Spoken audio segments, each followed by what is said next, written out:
You ready for some fitness? Let's do it.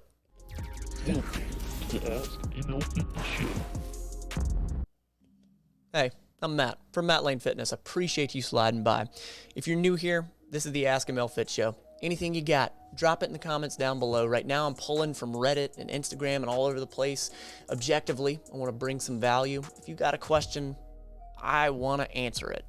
I have about 13 years in healthcare and fitness as a trainer and a nurse, and it's been a fun ride, and I feel like I have some experience at this point to be able to talk a little bit about it.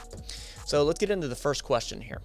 And I don't know if I qualify, but I have been doing this for a little while, so maybe I have some credibility. Older guys / gals, please share some advice on longevity in strength training. So I did practice some powerlifting, really tried to learn it a little while back, but I would not say that I'm a specialist in strength. Resistance training, I've definitely been around. I'm not your go-to for powerlifting, but I know some good folks that do it. Are there any lifts that you would avoid these days? Are there any popular programs that are just too unsustainable? Is there a sweet spot for frequency? Are barbells overrated? Are kettlebells a recipe for disaster? Are kettlebells a gift from heaven? Should we all be avoiding deadlifts? You get the idea. Now let's see what you've got. So the question comes for longevity. And I feel like with these questions, it sounds like maybe not a lot of experience.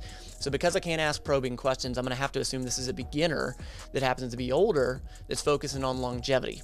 It's the only thing I can go off of. But as far as, there being lifts that no one should do, unless you have some sort of physical therapist or doctor or whoever telling you that you should not do this, I don't really understand the reason why you wouldn't. Now, Eddie Hall, who is one of the most decorated and one of the most popular strongmen of all time, he said that not everybody should do the deadlift. And, up at that point, I mean, what do I know? I'd take his word for it. But I do believe there's something to be said about that functional movement of the deadlift. And I think it's such a great movement. I don't believe that just because you are older or if you are younger that you shouldn't do that lift.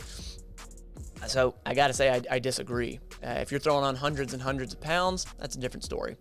Are there any popular programs that are just too unsustainable? I'll be honest with you, I haven't really delved in too much to be able to give an answer on programs. Is there a sweet spot for frequency? And see, I come from a place of behavior change. So when it comes to frequency, what can you stick to? What can you be consistent with? And then, we're talking about that longevity piece. Longevity and consistency are real close to me, but I understand you want to be safe and all that. You have to enjoy it. So the frequency needs to fit your life. And I really believe that, if you're doing full body, get a good 24 hours of rest in between. Under resting is a recipe for injury.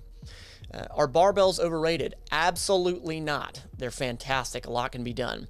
Are kettlebells a recipe for disaster? Absolutely not. A lot can be done.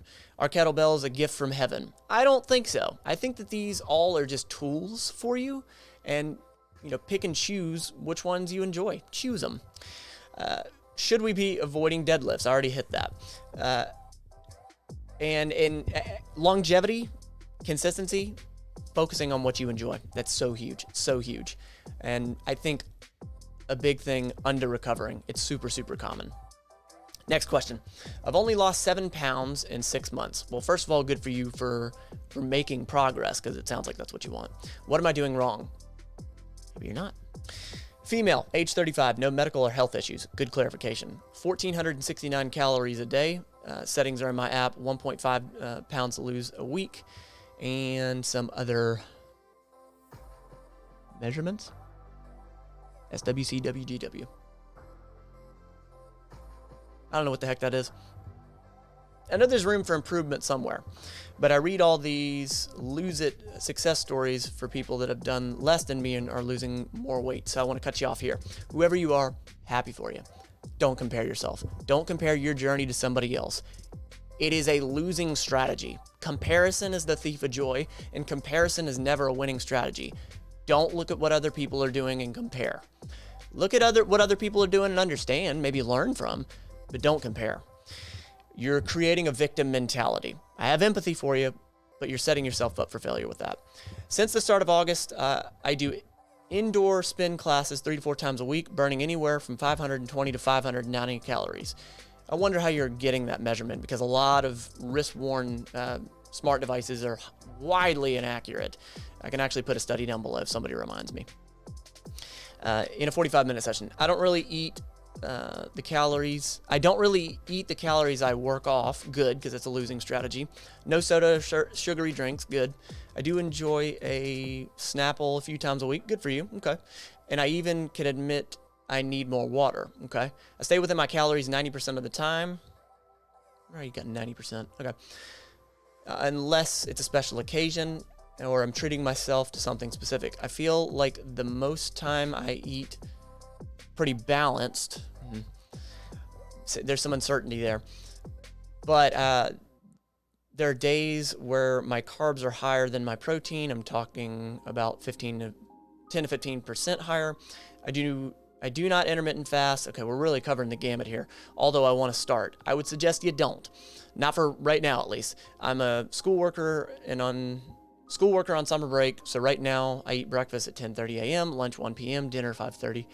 Okay, but this will adapt on school days. Okay, so timing of the food for weight loss really doesn't matter. There are some studies that show that, and I can link them down below if somebody reminds me, there's some studies that show that meal timing may help with strength training, may help with hypertrophy and muscle protein synthesis, but if you're trying to lose weight, it really doesn't matter. Timing overall does not matter. The total calories or the total amount of protein, that's what matters. There's a lot going on here, so let's break it down. The timing doesn't matter, and the intermittent fasting. I would not do it. Sounds like you're a beginner, which is great. Here's the thing. Most likely, you are not in a calorie deficit, okay? If you are in a calorie deficit, if you're truly in a calorie deficit, you would be, in 6 months, you would have dropped a little bit more. But I do want to, whoever you may be, I hope that you are taking photos, taking videos, taking note. How are your clothes fitting? What's it looking like in the mirror? So many different changes are going to happen. Do you have less low back pain because you have, less body mass? Because that might be the case. Maybe you're staring too hard at the numbers on the scale, and I see that very often. Throw the scale out if it drives you nuts.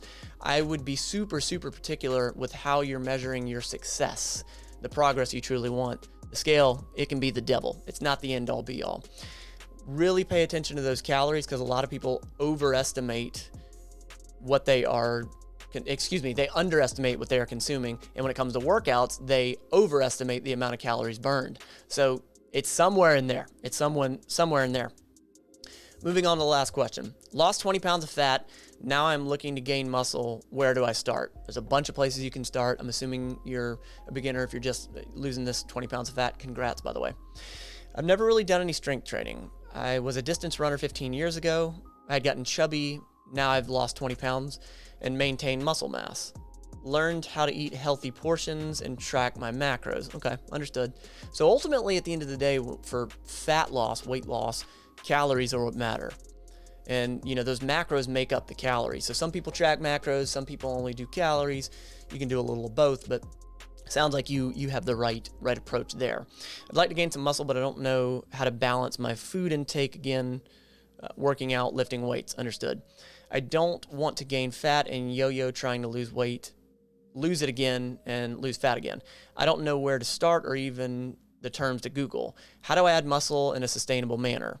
What is it called to gain, lean muscle? What type of equipments do I need? So a lot of questions here. So what I would hit you with is ultimately progressive overload. You're increasing the amount of stress or demand on your muscles, and that's what makes that growth, that hypertrophy. You might have heard that lower reps, typically, that makes you bigger and whatnot. Not necessarily. So anywhere from a 6 to 15 rep range is hypertrophy, technically. Anything under that 6 reps is generally around the strength. The more strength you build, the more hypertrophy you focus on, the more muscle you're going to build. You want to make sure you're hitting adequate protein. There are quite a few studies that show all sorts of ranges. But if you're lean body mass, a good rule of thumb would be 1 gram of protein for 1 pound, or if you are overweight, take your centimeters in height and try to eat around that protein count.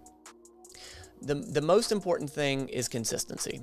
Secondly, it would be the progressive overload. Increase the demand as you go. So if this week you did X amount of push-ups, next week you want to do 1 more. That is ultimately progressive overload. And it can be done with weights, it can be done with body weight, it can be done with anything. So you have to track what you're doing, and that's how you create that progressive demand on your body.